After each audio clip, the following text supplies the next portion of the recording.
다같이 사도신경으로 신앙 고백 드리겠습니다. 전능하사 천지를 만드신 하나님 아버지를 내가 믿사오며 그 외아들 우리 주 예수 그리스도를 믿사오니 이는 성령으로 잉태하사 동정녀 마리아에게 나시고 본디오 빌라도에게 고난을 받으사 십자가에 못 박혀 죽으시고 장사한 지 사흘 만에 죽은 자 가운데서 다시 살아나시며 하늘에 오르사 전능하신 하나님 우편에 앉아 계시다가 저리로서 산자와 죽은 자를 심판하러 오시리라. 성령을 믿사오며 거룩한 공예와 성도가 서로 교통하는 것과 죄를 사하여 주시는 것과 몸이 다시 사는 것과 영원히 사는 것을 믿사옵나이다. 아멘. 오늘 우리에게 주신 하나님 말씀은 구약성경 민수기 12장 1절에서 3절까지의 말씀입니다. 구약성경 215페이지에 있는 민수기 12장 1절에서 3절까지의 말씀, 구약성경 215페이지에 있는 민수기 12장 1절에서 3절까지 말씀을 제가 읽어 드리겠습니다. 모세가 구스 여자를 취하였더니 그 구스 여자를 취하였으므로 미리암과 아론이 모세를 비방하니라. 그들이 이르되 야훼께서 모세와만 말씀하셨느냐 우리와도 말씀하지 아니하셨느냐 하매 야훼께서 이 말을 들으셨더라. 이 사람 모세는 온유함이 지면의 모든 사람보다 더하더라. 아멘. 오늘 주신 말씀을 가지고 나를 괴롭히는 사람을 대하는 자세라는 제목으로 잠시 하나님의 말씀의 은혜를 나누도록 하겠습니다. 오늘 우리가 읽은 성경 본문은 모세가 그 형제 자매인 미리암과 아론, 특별히 그들은 누나면서 형인, 즉 모세보다 손 위의 형제 자매였던 사람들에게 오히려 그들이 앞장서서 모세를 더 위해줘야 될 것인데 같은 가족끼리 좀 그의 권위를 더 인정해주고 그가 잘 될 수 있도록 도와주어야 함에도 불구하고 그것이 아니라 도리어 비방하고 그 권위를 꺾으려고 했던 어떤 그런 도전에 그 권위에 도전하려고 했던 모습을 우리에게 보여주는 그런 장면을 우리 성경에서 우리가 보게 되는 장면입니다. 이 내용을 보면서 그런 어려움을 당할 때도 모세가 그들에게 행했던 반응, 모세가 보여줬던 그 반응을 우리가 생각해 보면서 우리도 현실의 삶에서 역시나 우리의 가까운 사람들에게 이렇게 심적으로 많은 괴롭힘을 당하게 될 때 그들을 어떻게 대해야 될지에 대해서 한번 생각해 보는 시간 되기를 주님의 이름으로 소원을 드리겠습니다. 먼저 이 말씀의 상황을 생각해 보면 이제 본격적으로 민수기가 초반부에 1장부터 10장까지는 시내산에서 하나님의 말씀을 듣고 광야로 나가기 위한 준비를 하는 과정이었다고 말씀을 드렸고 11장부터 비로소 그들이 이제 광야를 향해 행진하게 되는 것들을 우리가 살펴보았습니다. 그런데 그들이 광야를 행진할 때 초반부터 삐그덕거렸던 이유가 무엇이냐면은 먼저 그들이 하나님에 대해서 기쁨과 감사로 나아간 게 아니라 11장 내용을 우리가 살펴보았지만 시작부터 원망 불평으로 시작했다는 겁니다. 왜 그렇습니까? 백성들이 고기를 못 먹는다고 하나님 앞에 막 원망하면서 애굽에서는 고기도 먹고 다 잘 먹고 잘 살았는데 여기 와서는 고기 이렇게 형태도 살펴보지 못한다라고 불평했더니 그게 어디 하나님을 향한 원망이지만 하나님은 일단 눈에 보이지 않고 1차적으로 인간인 대상으로 누구에게 원망을 했겠습니까? 모세 한 사람을 두고 얼마나 많은 수십만의 이스라엘 백성이 원망하고 불평하며 공격을 했겠습니까? 그러니 모세의 마음이 아니었을 겁니다. 상하고 정말 너무 원통하고 하나님 앞에 기도할 수밖에 없는, 그래서 모세가 하나님 앞에 무릎 꿇고 기도했을 때 하나님으로부터 온 응답이 무엇이었습니까? 하나님이 메추라기 떼를 보내셔가지고 그 수십만의 장정만 60만의 이스라엘 사람들이 한 달 동안 먹고도 남을 만큼 아예 질려서 못 먹을 만큼의 고기를 그들에게 먹이시고 한편으로는 그들의 그 행동, 원망했던 행동에 그 버릇을 단단히 고쳐놓기 위해서 하나님이 심판까지 함께 내리는 장면이 바로 이 직전 11장의 내용이었다는 겁니다. 그럼 그런 내용 다음에 연이어 나타나는 오늘 우리가 읽은 12장의 내용은 또 어떤 식으로 모세에게 시련을 가져다 주냐면 11장에서는 백성들이 모세의 마음을 상하게 했다면 이번에는 12장에는 같은 피부치인 형, 누나가 오히려 모세의 마음을 상하게 하는 장면으로 연이어서 모세가 지금 겪고 있는 심적인 고통에 대해서 민수기 11장과 12장이 계속해서 보여주고 있는 것입니다. 차라리 모르는 남이 나를 욕하는 건 마음이 덜 아플 수 있습니다. 그런데 진짜 마음 아픈 것은 내 형제자매 피를 같이 나눈 사람들이 도리어 나를 막 공격하고 요만한 문제, 우리 대충 뭐 형제지간에 싸우는 일들이 비일비재한데 다 이유들이 보면 뭐 제각각이라고 하지만 비슷비슷할 때가 많지 않습니까? 요만한 유산 다툼 때문에 누가 뭐 얼마 더 가느냐 못 가느냐, 또 뭐 부모님을 어떻게 섬기는 부분에 있어서 별것도 아닌 것 얼마든지 서로 타협하고 또 상대에게 양보할 수도 있는 문제 가지고 서로 핏대를 세우고 날이 서가지고 서로 공격하는 말, 아주 그냥 인신 공격하는 그런 식의 공격들이 들어오면 남이 차라리 나 공격하는 것보다 같은 형제 자매에게 받는 마음의 상처는 말할 수 없이 크고 쓰라리다는 것을 여러분 많이 경험하셨을 것입니다. 그런데 오늘 모세가 바로 그 경우를 당했습니다. 이 가족들 안에서도 이렇게 마음의 상처를 입어야 되니 모세의 마음이 한번 이미 11장에서 백성들에게 받은 상처가 있는데 지도자로서 백성들에게 받은 상처 다음에 두 번째는 이제 한 가족끼리 가족 안에서 내가 결혼한 그 문제 때문에 나를 이렇게 아주 물어뜯고 핥히는 생채기를 내는 공격을 받은 모세의 마음을 우리가 한번 생각해 보자는 것입니다.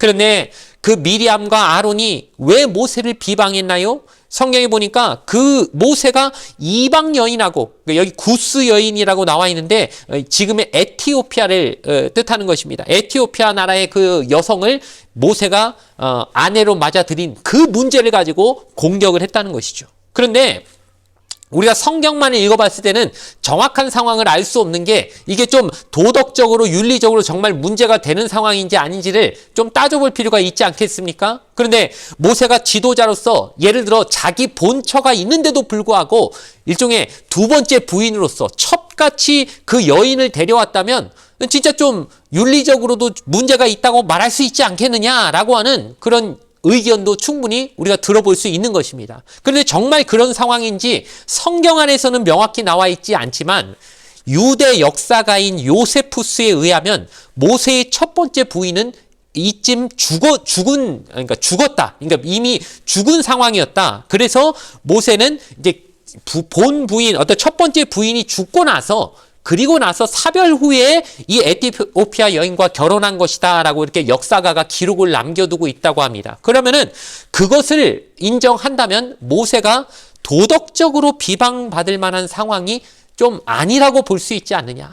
그런데 어쨌든 미리암과 아론은 모세를 비방하는데 이유는 어쨌든 표면적으로는 이방 여인과 결혼했으니까 그거 잘못됐다. 뭐 하나님의 말씀에 의거하면 이건 좀 아니지 않느냐라는 식으로 그들이 공격했을 수 있겠지요. 그런데 속내를 들여다보면 꼭 그 이유였느냐? 아니라고 보는 것이 더 정직할 것입니다. 왜냐하면은 그들이 정말 지금 모세에게 공격하는 이유가 너 이방 여인하고 결혼하면 되겠느냐? 이스라엘 민족의 지도자로 택함받은 네가 본을 보여야지 어떻게 이방 여인하고 결혼하느냐? 그게 정말 문제고 본질이었다면 그것만 얘기해야 되는데 미리암이 연이어서 하는 말을 살펴보면 그게 본질이 아니었다는 걸 우리가 알 수 있다는 것입니다. 그럼 미리암은 뭐라고 말합니까? 오늘 우리가 읽었지만 2절 말씀해 보니까 야훼께서 모세와만 말씀하셨느냐? 우리와도 말씀하지 아니하셨느냐? 하면서 이렇게 따지는 거지요. 아니 이방 여인하고 결혼한 문제 가지고 따지는 거면 그 얘기만 하면 되는 거지 왜 딴 얘기를 왜 거기다 썩느냐는 거예요. 그러니까 사실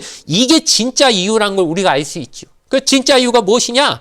모세의 권위를 지금 도전하는 것입니다. 너만 하나님 말씀 듣느냐?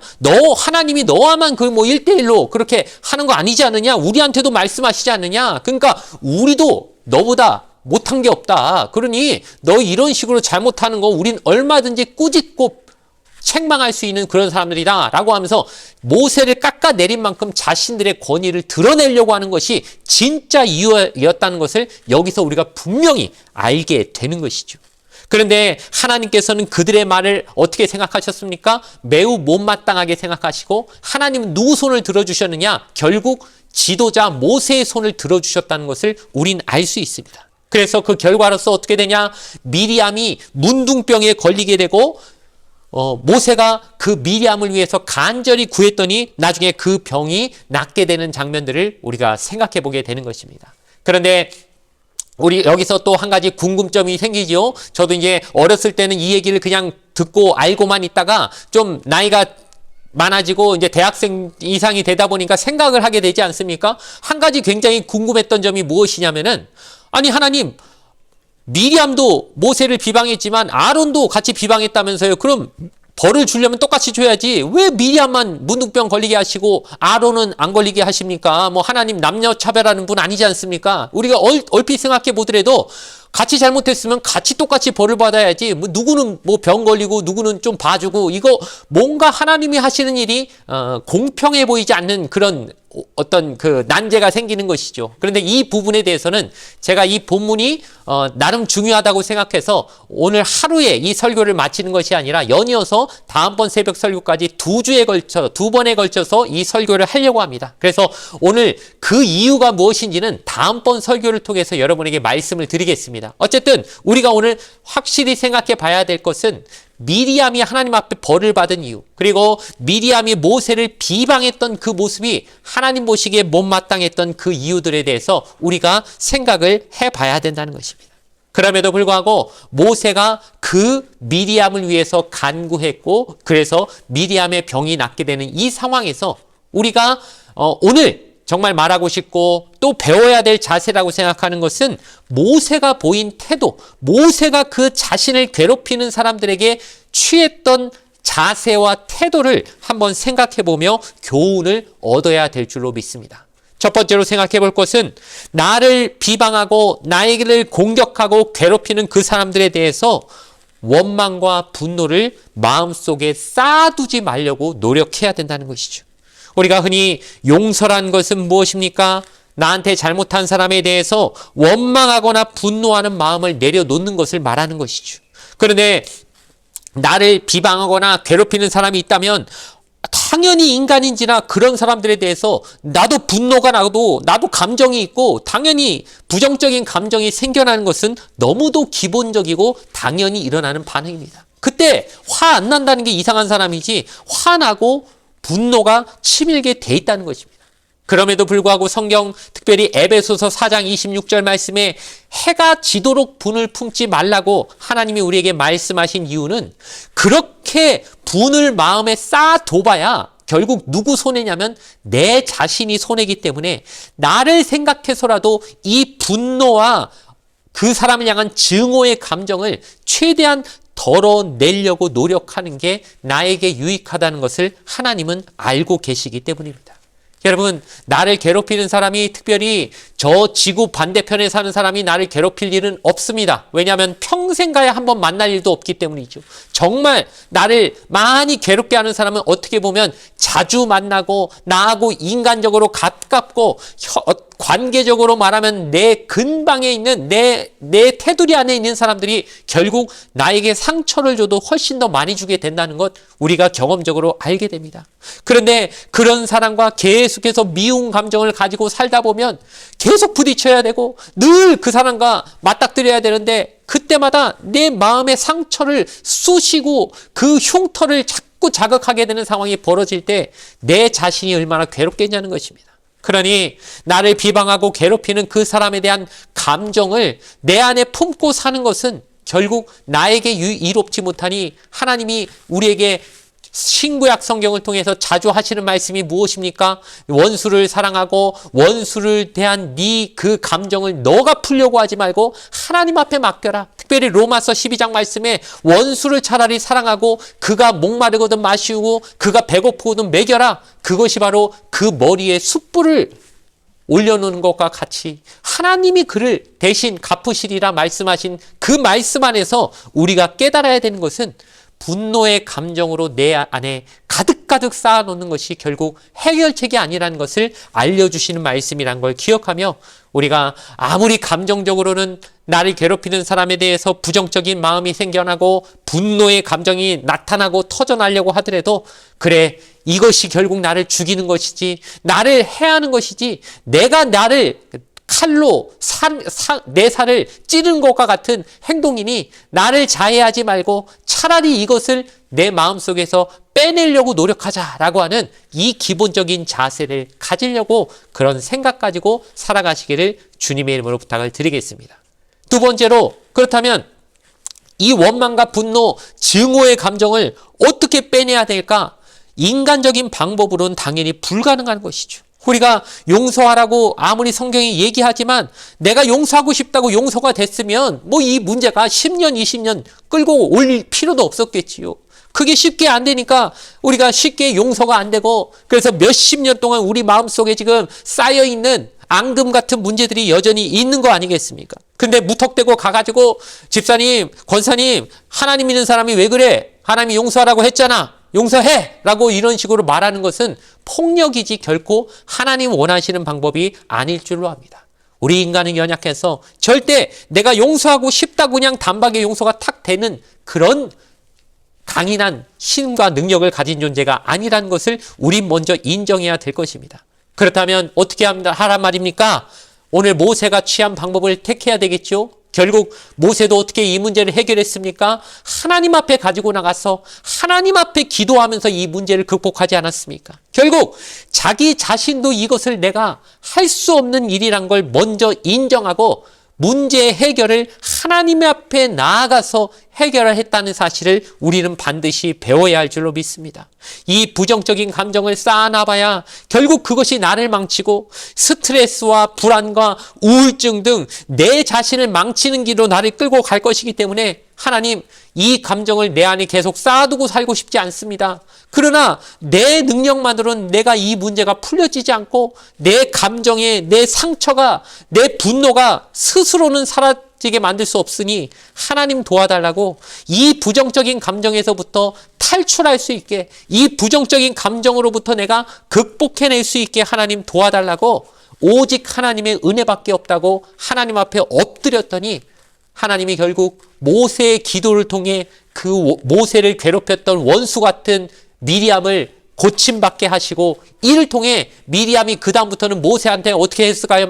또 계속 또 와가지고 막 이렇게 깐죽거렸을까요? 아유, 턱도 없지요. 이제는 모세의 말에 아주 그냥 철저히 순종하는 모세를 100% 지원하는 지원자가 됐을 것입니다. 그러니까 이 모든 문제를 하나님이 인간 사이의 실타래처럼 꼬여버린 문제를 하나님이 손대시니까 일거에 해결해버리는 놀라운 역사를 하나님이 이뤄내셨다는 것입니다. 그러니 우리가 깨달아야 될 것은 이 문제는 내 능력으로 되는 것이 아니니 하나님 앞에 철저히 엎드려서 하나님의 지혜와 능력으로 이 문제를 해결해 줄 수 있게 해달라고 간절히 구하는 수밖에 없다는 것을 우리가 인정하며 그렇게 사람과의 관계에서 현재적으로 혹은 과거의 문제, 과거에 괴롭힘 당했거나 현재적으로 지금 나를 괴롭히고 있는 사람의 문제로 혹시나 관계의 문제로 지금 힘드신 분이 있다면 모세의 모습 안에서 하나님의 능력을 사모하며 구하는 여러분이 되어지시기를 주님의 이름으로 간절히 부탁을 드리겠습니다. 말씀을 마치겠습니다. 하나님, 그래서 우리에게 용서하라고 말씀하시고 특별히 예수님은 우리에게 그 본을 보여주시기 위해서 십자가 위에서 자신을 조롱하는 사람들의 죄까지 하나님 앞에 저들을 용서해달라고 하시는 모습을 보이면서 우리에게 참으로 본이 되어주셨다는 사실을 우리는 기억해야 할 줄로 믿습니다. 우리가 아무리 나를 괴롭히는 사람 때문에 원망과 분노의 감정이 생길지라도 기본적으로 그거는 극복해야 된다는 사실을 일단 인정하는 저와 여러분이 되어지길 바랍니다. 그러나 내 힘만으로는 안 되니까 하나님 앞에 기도하면서 하나님, 저도 예수님처럼 저 원수들을 용서하고 싶습니다. 근데 내 힘만으로는 도저히 안 되니 하나님 도와달라고. 그래서 저 모세처럼 하나님이 인정하시기를 온유함이 지면의 모든 사람보다 더 나았다라고 했던 그 수준까지 내가 좀 나아갈 수 있도록 나를 여기서 다듬어 주시고 저들을 통하여 내가 오히려 예수님도 닮아갈 수 있는 그런 사람 되게 해달라고, 예수님 닮은 온유한 성품이 되게 해달라고 그렇게 구하는 길로 나아가실 수 있게 되기를 주님의 이름으로 간절히 축원을 드리겠습니다. 잠시 기도드리겠습니다. 우리의 죄를 용서하시기 위하여 십자가를 지신 주님, 오늘도 나를 비방하는 이들을 용서하게 하시고 그들을 위해 기도할 수 있는 데까지 나아갈 수 있게 붙잡아 주시옵소서. 모세가 자신을 비방하는 이를 위하여 용서하고 그를 위해 기도했던 모습을 본받아 나도 아직 용서하지 못한 그들을 용서할 수 있는 믿음과 사랑을 주시옵고, 또 용서를 통해 내 인생이 변화되고 내 믿음이 더욱 성장할 수 있는 계기가 될 수 있게 축복하여 주시옵소서. 우리나라 안에도 우리 민족 안에도 이 사랑과 용서가 필요하오니 복음 안에서 서로 용서하는 역사들이 있게 하여 주시옵고, 특별히 우리 가족들 안에서 서로가 서로를 상처 주고 있는 가족들의 모습이 있다면 예수님을 통하여 그 문제들이 풀어지고 하나 되는 역사가 있게 허락하여 주시옵소서. 오늘 하루 모세처럼 예수님처럼 용서의 삶을 살아갈 수 있는 능력을 주님께서 우리에게 폭포수처럼 부어 주시기를 간절히 구하며 예수님의 이름 받들어 간절히 기도드리옵나이다. 아멘. 주기도문으로서 예배를 모두 마치겠습니다. 하늘에 계신 우리 아버지여, 이름이 거룩히 여김을 받으시오며 나라가 임하시오며 뜻이 하늘에서 이루어진 것 같이 땅에서도 이루어지이다. 오늘 우리에게 일용할 양식을 주시옵고 우리가 우리에게 죄 지은 자를 사하여 준 것 같이 우리 죄를 사하여 주시옵고 우리를 시험에 들게 하지 마시옵고 다만 악에서 구하시옵소서. 나라와 권세와 영광이 아버지께 영원히 있사옵나이다. 아멘.